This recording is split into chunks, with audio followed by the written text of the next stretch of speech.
This question lets me play a little bit of a game against the SAT. I look at these answer choices, as always, I'm trying to predict the question. We've seen questions before where we have a period, and the period is a very simple punctuation mark. It separates two sentences, so it gives us a very easy test.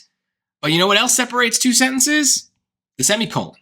So this is a very common move that we can make on SAT questions if we understand the rules, is that if we have two choices where the wording is the same, and the only difference is they switched a semicolon for a period, we can pretty confidently cross off both answers.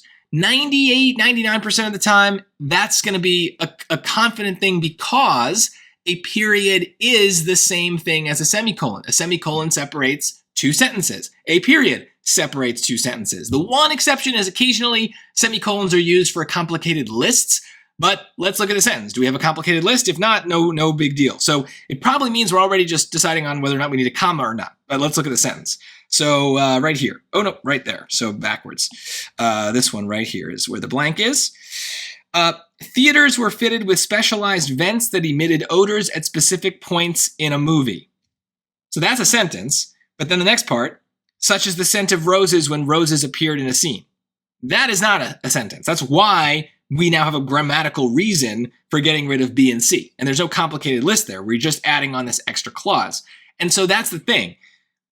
We need the comma because when I tested out whether we had sentences, we did have a sentence to kind of start things off, right? Theaters were fitted with specialized vents that emitted odors at specific points in a movie.